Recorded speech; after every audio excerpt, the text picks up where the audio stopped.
I will divide my homily into two.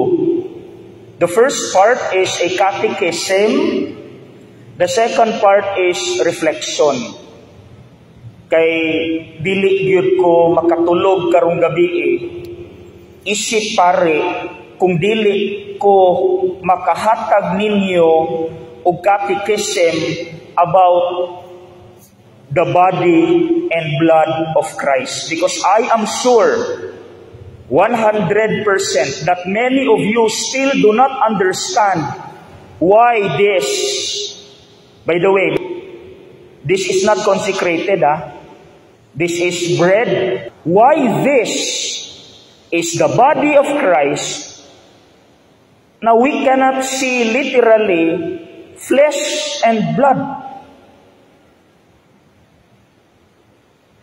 Padre, nganong lawas mana ni Kristo? Tanawar gud padre, lawas na ni Kristo. Kaniyo? Lawas ni Kristo nganong man ni padre nga pagkalawat nato, maura man atong makaon, pan, tabang, puti, smooth. Di man ni barbecue. Di man ni unod, literal meat, human meat and blood.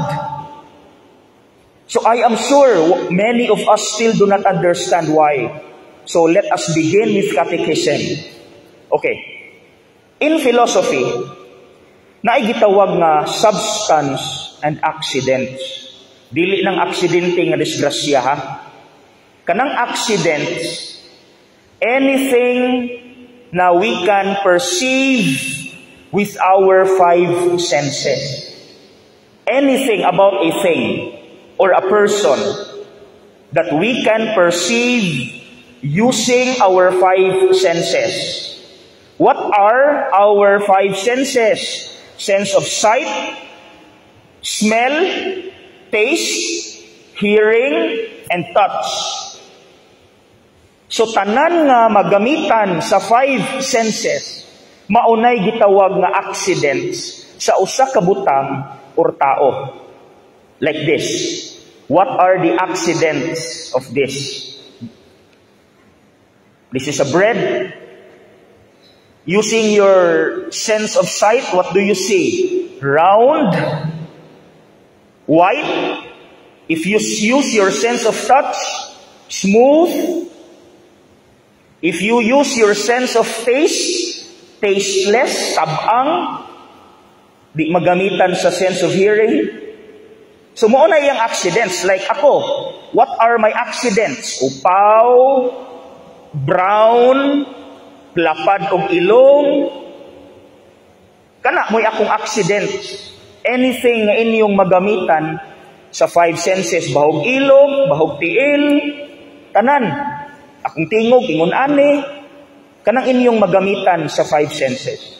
Maunay accidents. Pero, on the other hand, substance is what makes a thing a thing. Substance is what makes a person, not the accidents. But unfortunately, dili nato makita ang substance sa usa ka butang or usa ka tawo. What is the substance of this? You cannot see. The substance of this is the breadness of the bread. Ang pagkapan sa pan, which you cannot see.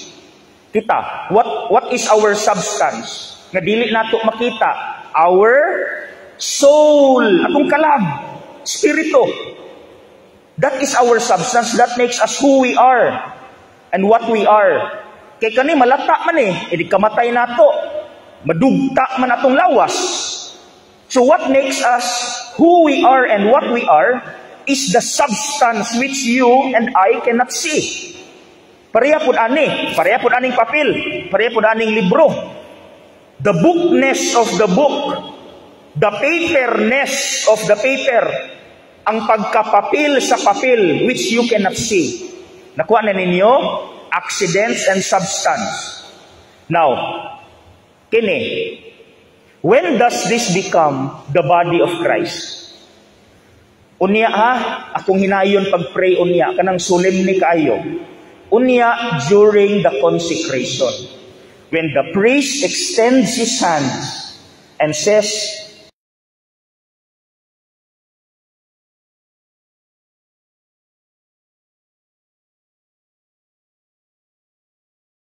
that's the moment. That's the moment, the very important moment. Pag ana gid sa pare, aron mahimo kini alang kanamo nga lawas ug dugo ni Kristo. That is the perfect moment. And what do we call that process? Transubstantiation. Transubstantiation. What do we mean by that? Trans is a prefix which means change. Substantiation, therefore, change of substance. Now you know. During the consecration, nganong dili ni mahimong unod, literal flesh, because during the transubstantiation, it is not the accident ang mausab, but the substance which you cannot see. So pag ana dispari unya kanang kada misa, so that this will become for us the body and blood of Christ. Pag ana di ay naay change nga nahitabo, pero dili taka kita. Bisan pag unsaon ninyo unya, ay kalimot yun, ay kalimot pagluhod ninyo human sa huli, muluhod man ta, moingon na pare, bendisyon kini, bla bla bla, so that this will become for us the body and blood of Christ. Actually, naigalihok nga change diha, pero di nato makita. So, usa man ang change na di nato makita, pag ana gyud, pag consecrate sa pare, ang iyang substance ani, ang pagkapan sa pan, nga di nato makita, kumbaga ang kalag, nihawa na, kabalumukin sa inipuli, the very substance of the body of Christ. Si Kristo mismo. Capital letters na, si Kristo mismo. So ayaw mong ingon na this is the symbol of the body of Christ. Ayaw. This is not a symbol of the body of Christ. But after the consecration, this becomes the real body of Christ. Do you want a biblical basis? Gibasa ganiya. Jesus said, "This is my body." He did not say, "This is the symbol of my body." Diba? During the Last Supper. So mga igsoon, now you know. Now you know. Nganong during communion, inikao nato walay na usab sa lami, hitsura, because ang accidents nagpabilin. Wala man ay kwenta. Because what makes a thing is the substance man. So, pagkauni mo, munang nuingon ang pare or ang kaabag, the body of Christ, because it is really the body of Christ. Pero diri sa substance. So kani unya mahimo na ni siyang body gyud ni Kristo, lawas gyud ni Kristo, ug ang wine pod mahimo kong blood of Christ. Now, before I proceed to the part 2 of my homily, akong hangyo. Since unya paghuman sa consecration, mahimo naman ning lawas ni Kristo. Bisan pag buak-buak ko nako ni karon akong gibuak akong gipanggisi ni kanang gamay nga nabilin is still the body of Christ 100%. So kanang gamay pag yun dara gamay kay murag mumho kani this is still the body of Christ 100%. So unya sa inyong pagkalawat, paghatag sa pari na amo ginay mabilin mga small particles. Please, ayaw sa ibutang imong kamot, kay basi na ay nabilin diha nga mga small particles, body of Christ kana, tilukasa. Check your palm later, make it a habit. Check your palm, tiluka. Ayaw po tilai, murag tag-iro ana. Punita pod, punit, hantod wala na mabilin, ibutang ang kamot. Make it a habit. Okay? Sige, let's proceed to the second part.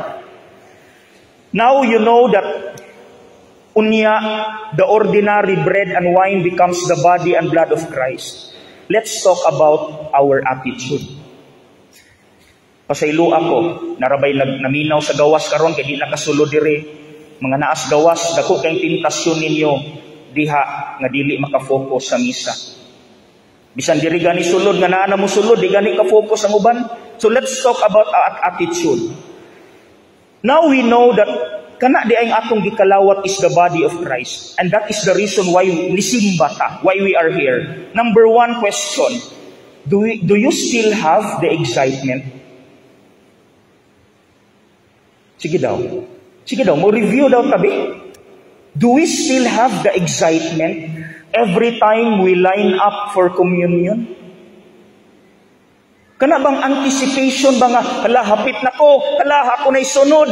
Lord, I am excited to receive you. Naapa ba na? Or nilinya-linya na lang ta? Nga walay feeling, walay pagbati, basta lang nakalinya. You know what? Before I was assigned in the seminary, I was assigned at St. Vincent's College as school chaplain. O kanang mag-first communion media sa elementary, sa annex, matandog ko sa mga bata. Because for the very first time, ilang makaon ang lawas ni Kristo. And makita nako sa ilang mga mata how excited they were. Excited kay sila sa ilang paglinya. Mga igsuon, can we go back to our first communion? Nga sa atong paglinya, as if we receive the body of Christ for the first time, munang excited ta. Pwede ba na? Okay, number 2 question. How about the sense of guilt and unworthiness? Do we still have that every time we line up for communion? Naa ba na kanang guilt and unworthiness? Kana bang galinya ka, niingon ka ba nga, Lord, I am not supposed to receive you because hugaw akong Lord. Bad words mugawas ani akong Lord. And the whole of my being, Lord, is not worthy to receive you because I am a hard-headed sinner. Lord, I am not worthy to receive you. Di yun unta ko angay mulinya aron mo kalawat nimo because who are you, Lord? You are God. You are perfect and I am imperfect. I am a sinner. Di yun takot-takos, Lord. Pero nga nung nilinya ko, because I badly need you, because without you, I am nothing. Because of you, without you, Lord, I cannot persevere in life. Munang bahalag, dili ko worthy, linya ko, Lord, mukalawat ko, because I badly need you. Ang igsoon, mangutana ko, do we still have that? Do we still have that? Naapabataan na nga kanang guilt and unworthiness or naglinya-linya na lang tadiha sabay sa uso? Sige daw, palihog daw ko ani. Naglinya-linya ba ta diha? You know what? Naikanta, isay mga swito diri, mga batanon. Kanang gakanta sa Lord patawad. Katoliko man na siya. Naay-lyrics diri akong basahon. Ako'y nagsisimba kapag gusto ko lang. Pag may bagong damit na ipagyayabang. Pag may jowa akong makakalampungan. Kapag may bebot na ang gaganda, pag may baklitang nakakatawa, ako'y nagsisimba kapag gusto ko lang. Ingon ana ba ta? Kanang kusog kay mamantay. Munang ang uban, muingon, Padre, sa atubangan ko mulingkod, Dre, kay karon di ko makasala. Ay, kung mong pamantay nga kutob sa nang mulabay, Allah, hatod yun. Allah, hatod yun. Muna na yung trabaho diri, mahuman na lang ng misa la, pangita di ako sa bikil. Then ang uban, magtabi, mag-text. Munang niingon ko ganiha, kanang naas gawas karon na nagsimbaron, Dako kay tentasyon nga di gid mo ka focus sa misa kay magtabi raman mo dias gawas. Di ba? Aminin. Ay kanay katabi na di aros gawas, wala na naminaw sa wali. Di ba? Let me grab this opportunity to remind you, palihog sa mga maningbahay, please dress appropriately. Kanang dili ka makakos og iskandal sa mga nagtan-aw nimo. Natungod sa imong sexy kaayo nga gisuot diha, mayawaan na nang gatan-aw nimo. Makasala na. So palihog, men and women who are here, suot pud mo appropriate nga pangsimba, dili nang revealing outfits. So, let me end by sharing with you my experience sa Egypt. When I was in Egypt, didto mi sa airport. And many of the workers in the airport are Muslims, no? Brothers and sisters nato nga Muslims. I was so moved because ang nakatandog kay wherever they are, it was Ramadan. It was Ramadan. Natunong nga Ramadan mi pag-adto na mo Egypt. Natandog kay ko, kay bisan security guard, kanang janitor, pag-abot sa ilang prayer time, wherever they are, when it was time for them to pray, they never hesitated to lay down their carpets, kneel down, and pray sincerely. No hypocrisy, dili plastic, just pure love, because that is how they love and respect God. Wa gid sila'y pake, bisag naa tunga-tunga sa airport, buklad sa ilang carpet, luhod ampo from the bottom of their hearts. Dili pasikat, not to please everyone, because our brothers and sisters nga mga Muslim, when they pray sincerely. They pray sincerely. Walay plastic-plastic na pasikat. Walay binuang, walay text-text, walay tabi, wala tanan. Respeto nila sa Diyos is 100%. Sana all Catholics ingon ana ta. Please,